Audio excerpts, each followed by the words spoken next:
Bonjour à tous. Aujourd'hui, dans notre série Terroir Gourmand, nous partons à la rencontre de producteurs de la Champagne. Benjamin Fourmont nous expliquera toute la fabrication du champagne dans ses magnifiques caves gallo-romaines, tandis que Jérôme Viard nous livrera les secrets de la tonnellerie. Nous découvrirons aussi d'autres produits d'exception, tels que le miel de Champagne. Je vous laisse en compagnie de celles et ceux qui font vivre ce beau terroir, et je vous retrouve juste après pour une nouvelle recette. A tout de suite.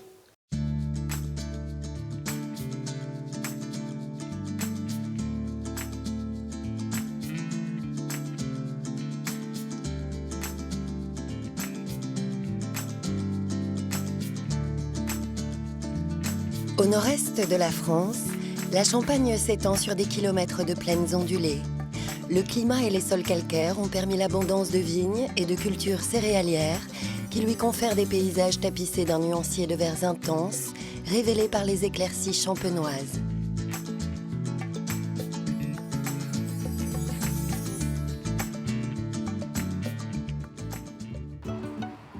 La région attire les amateurs de gastronomie pour ses mets qui ont marqué l'histoire, et particulièrement pour le célèbre et prestigieux nectar qui porte le terroir en son nom, le champagne.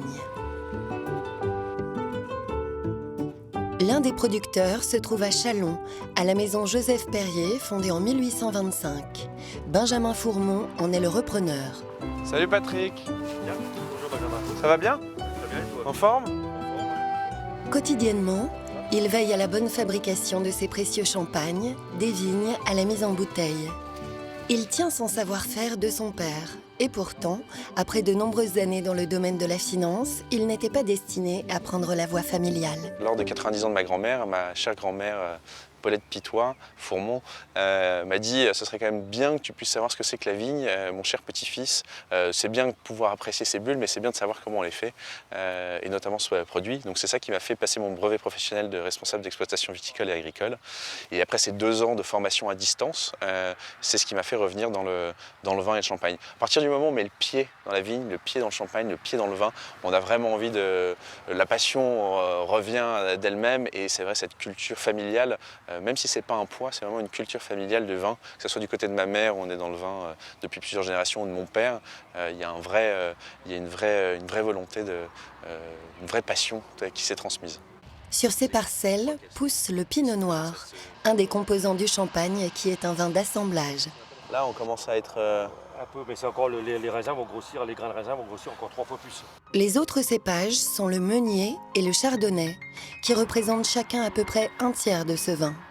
Si la Champagne est un vaste territoire qui confère à ses cépages des typicités différentes, l'appellation Champagne lui est réservée grâce à ses traditions et son climat particulier. Le champagne, c'est un terroir avant tout. On ne fait du champagne qu'en Champagne, il ne faut pas l'oublier.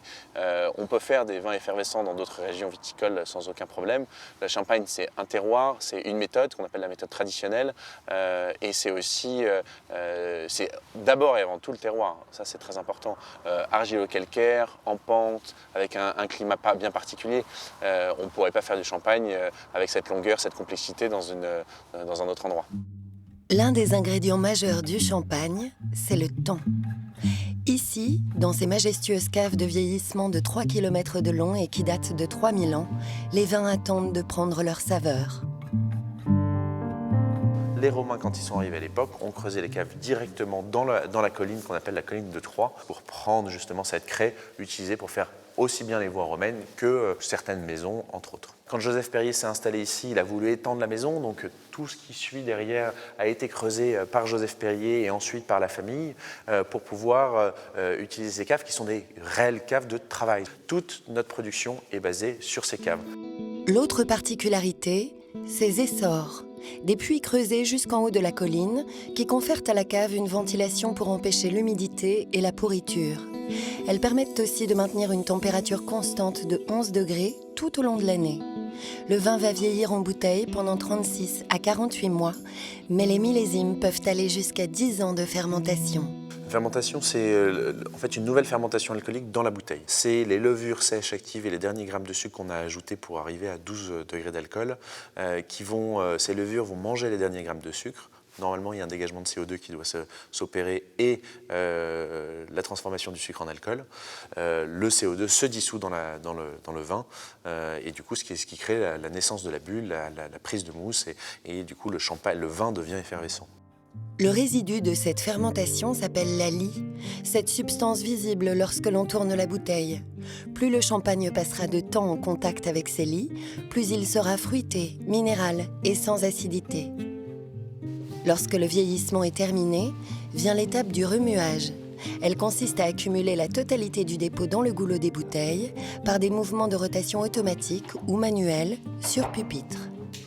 Il faut savoir que les gyropalettes, c'est un processus, donc le remuage automatique, c'est quelque chose qui a été inventé en 1973. Toutes les maisons de champagne l'utilisent aujourd'hui.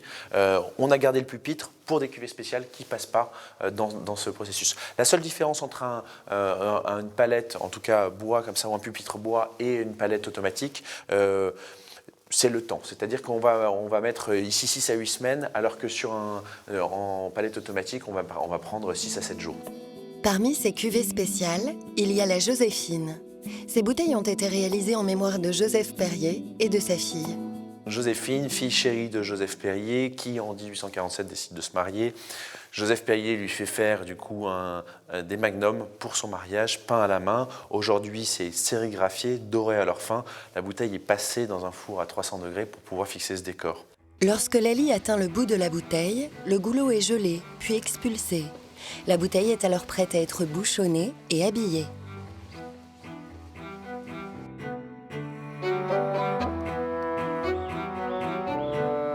S'il est un métier indissociable du vigneron, c'est celui de tonnelier. Jérôme Viard se rend régulièrement en forêt pour repérer les chênes qui pourraient servir à la fabrication de ces tonneaux. C'est vraiment très similaire à la vigne.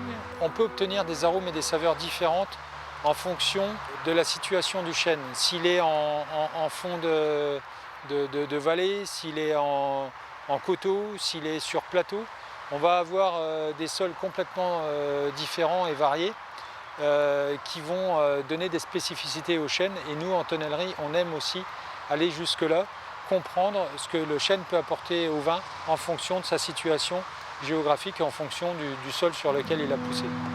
Après avoir sélectionné son bois, Jérôme le travaille dans son atelier, où la fabrication est encore très artisanale. Ces billons sont découpés pour pouvoir extraire le cœur et l'aubier.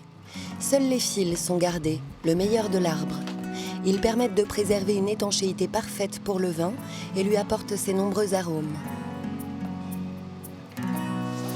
Naturellement, dans le chêne, vous avez des arômes de vanille, de noix de coco, de clous de girofle, de tilleul, d'épices. Tous ces arômes-là, vous pouvez les retrouver d'une façon très brute dans le vin, en fonction de la maturité des bois.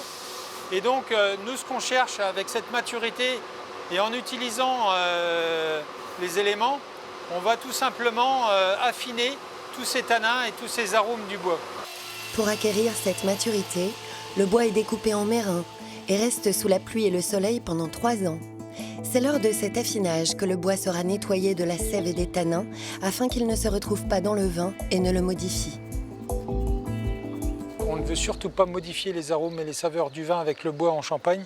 L'idée en Champagne, c'est surtout d'utiliser le bois pour apporter une micro-oxygénation au vin et pour venir embellir le vin, si on peut se permettre de dire cela comme ça. Le bois affiné est devenu terne et gris. Il est alors retravaillé pour constituer la douelle et retrouver ses couleurs très claires de bois neuf. Il sera ensuite prêt à être assemblé avec des cercles et monté en robe avant d'être chauffé à 180 degrés au feu de bois pour assouplir le chêne et lui donner cette forme bombée. Les premiers fûts retrouvés ont été fabriqués par les Gallo-Romains en résineux. Depuis, l'expérience des tonneliers français s'est affinée pour la production de vins plus élégants. L'idée, c'est d'être plus proche des vignerons pour élaborer des fûts qui vont correspondre à leurs besoins, tout simplement. Nous avons la chance en France d'avoir de très beaux chênes qui nous permettent de produire de très beaux fûts et des fûts de qualité. Et même encore à l'étranger aujourd'hui, quand un vigneron demande un fût, il veut souvent un fût en chêne français, de type bourguignon, de type bordelais, de type champenois, parce que pour les vignerons étrangers, ça représente une image très forte pour la qualité d'un vin. Si le champagne est l'une des spécialités emblématiques de la région, il en est une autre dans la ville de Reims. Un petit biscuit rectangulaire et rose. Créée en 1756, la maison Fossier est la plus ancienne biscuiterie française. Antoine de Fougeroux la dirige depuis 1996. Ici, il vend le fameux biscuit rose. Aussi populaire que le champagne, les deux symboles ont toujours été associés. Il faut revenir au 19e siècle. Au 19e siècle, le champagne dégusté est plutôt un demi-sec. C'est un vin sucré, plutôt de dessert. C'est pour ça qu'il a été toujours associé avec le biscuit rose, parce qu'ils étaient consommés ensemble. Par exemple, vous ne pouvez pas avoir un mariage dans la région sans ces deux symboles rémois, qui sont le champagne et le biscuit rose. Le biscuit rose serait l'un des plus anciens biscuits du monde. Les premiers écrits remontent à 1690. Sa création serait le résultat d'une problématique lorsque les boulangers se demandaient que faire avec la chaleur résiduelle de leur four à pain. Les boulangers ont eu cette idée de mélanger du sucre, de la farine et des œufs, le mettre dans un moule et de le cuire. Et ils l'ont oublié. La structure les intéressait, c'était très, très intéressant, c'était aéré. Mais par contre, je ne sais pas si vous avez déjà mélangé du sucre, de la farine, des œufs, c'est relativement fade. Ils ont eu l'idée de couper la vanille en petits morceaux et de l'incorporer. Le goût était là. La problématique, c'est que couper des morceaux de vanille au couteau, vous aviez des gros grains noirs. Et donc pour masquer ces grains noirs au sein du biscuit, ils ont eu l'idée de le colorer. Et ils l'ont coloré avec un colorant classique à l'époque, qui était le carmin. Ce gâteau, au goût légèrement vanillé, tire sa particularité de sa structure très aérée, capable d'absorber du liquide comme le champagne sans se déliter.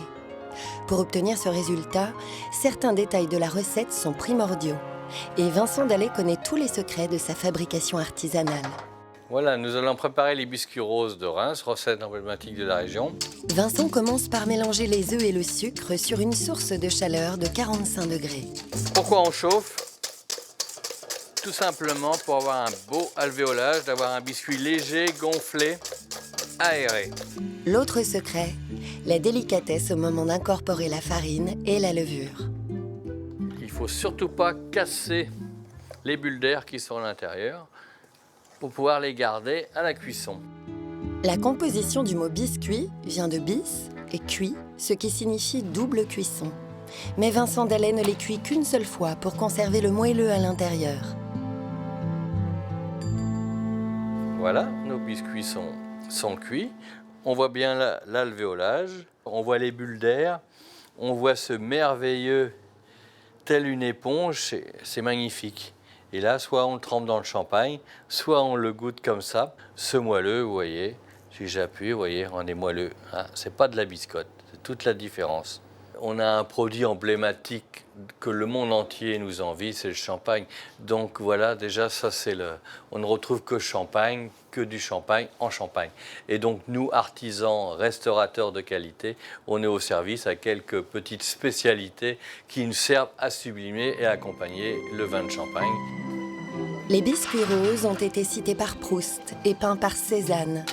Ils restent aujourd'hui chéris des Champenois et attirent indéniablement la curiosité des passants. À la périphérie de Reims, à Cernay-les-Reims, un autre passionné du terroir travaille un produit tout aussi raffiné. André-Claude Debloc est apiculteur amateur. Ancien professeur d'économie, il s'est pris de passion pour les abeilles et possède désormais des ruches sur 10 sites différents. Aujourd'hui, c'est le moment de la récolte sur le site du fort de Montbré.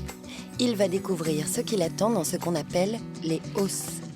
La récolte a été effectuée au printemps il y a une dizaine de jours, mais c'est une ruche qui était très forte. Et donc j'ai remis aussitôt une hausse et on voit déjà que les cadres sont déjà pour une partie gorgés de miel. Mais il y a encore une surface qui n'est pas operculée. Ça veut dire que là, on a du nectar, donc c'est pas tout à fait prêt en miel, mais d'ici une dizaine de jours, ce cadre-là sera totalement operculé et rempli de miel. Pour calmer les abeilles excitées, André-Claude utilise un enfumoir, sans trop en abuser pour ne pas risquer de dénaturer le goût du miel. La récolte se fait dès le mois de mai jusqu'à la fin de l'été, en fonction de la météo. C'est un beau cadre, il fait bien ses 2 kilos. Bon, j'ai rompu un certain nombre de cellules et on voit le stockage du miel qui a déjà été fait ici. Et d'ailleurs, il y a des abeilles gourmandes qui sont ravies de venir récolter ce miel que d'autres ont récolté pour elles.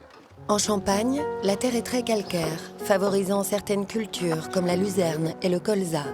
2 plantations qui confèrent au miel des arômes repérables, mais qui se différencient toutefois d'un site à un autre selon les variétés de fleurs butinées par les abeilles. Ici, c'est un lieu qui est intéressant pour plusieurs raisons. Déjà, il est isolé.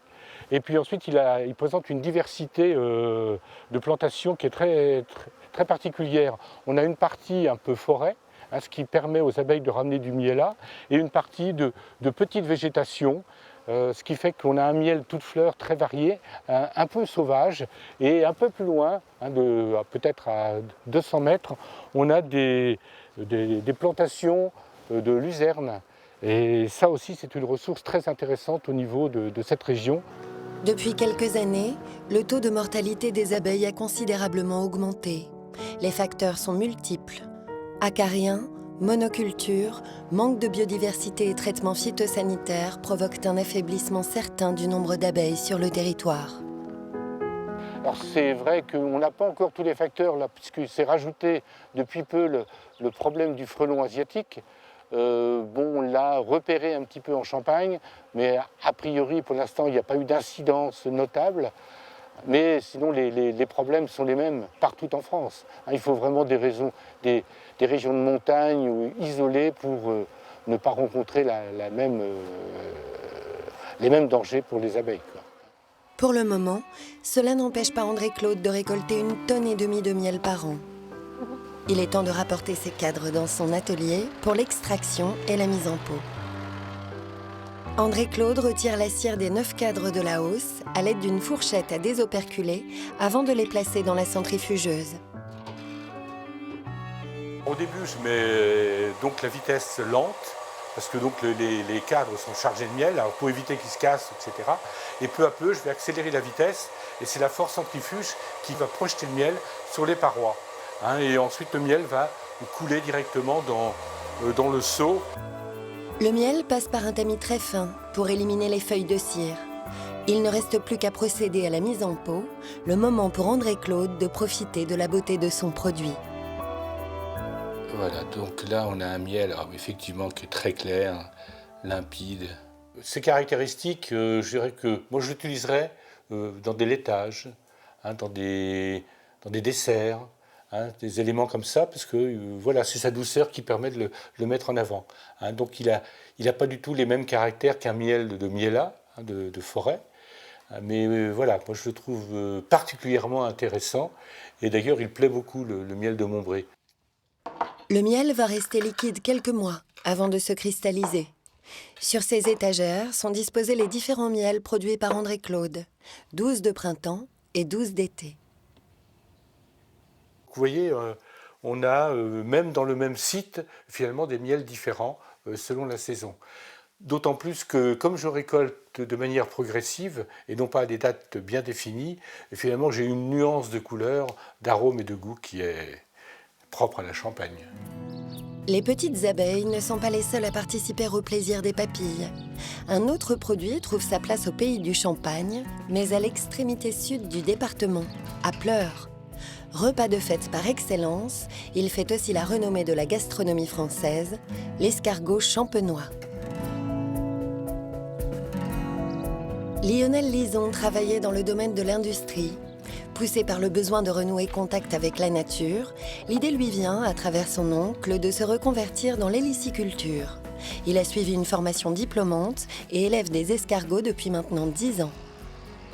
L'escargot, on a quelques affinités, c'est-à-dire que pour élever des escargots, il faut un petit peu de patience, donc ça, j'en ai un peu, et puis on a une chose en commun, c'est la lenteur. 250 000 escargots vivent dans ces 70 mètres carrés de parc, où des planches sont installées pour les protéger de la chaleur et de la lumière.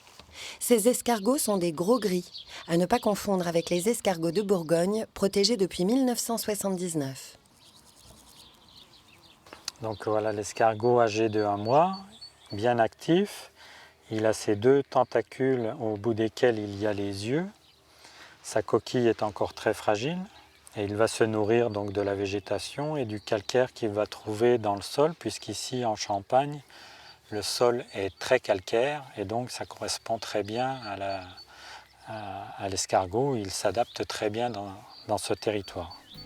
Les escargots vont grossir jusqu'à l'âge adulte. On reconnaît ce stade grâce à cette petite avancée sur la coquille qui forme comme une visière de casquette.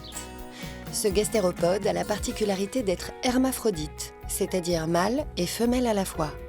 Lors de l'accouplement, les escargots s'échangent leurs spermatozoïdes et pondent environ 120 œufs chacun. Les bébés portent le nom de naissins.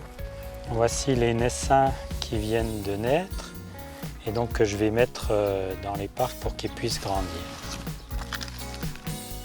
Dans ces parcs, Lionel doit veiller aux bonnes conditions de vie des escargots. Ils ont besoin d'une végétation pas trop haute et d'humidité pour vivre et se déplacer. Lorsqu'ils sont exposés au soleil, ils s'activent à une vitesse maximale de 7 mètres par heure pour trouver l'ombre. Une cadence bien trop lente pour échapper aux prédateurs.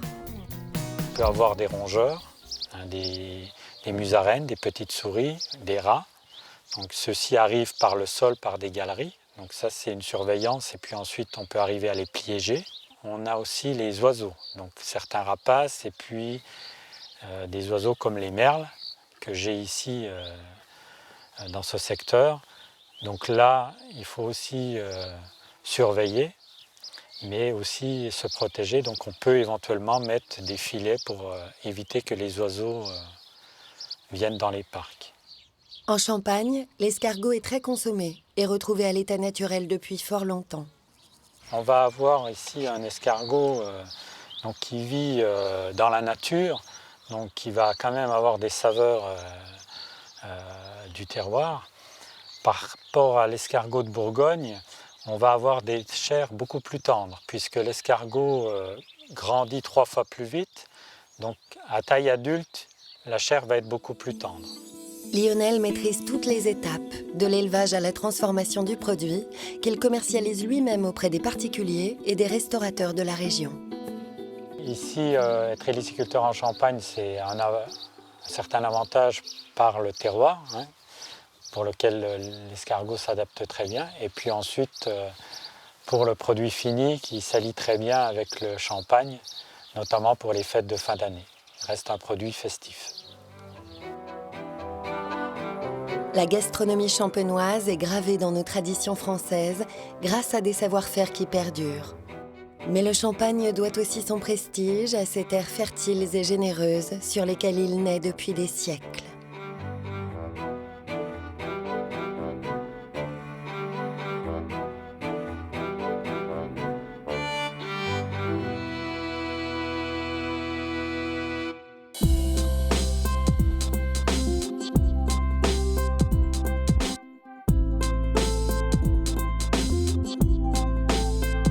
Aujourd'hui, je vous propose une andouillette avec des pommes de terre écrasées et asperges blanches.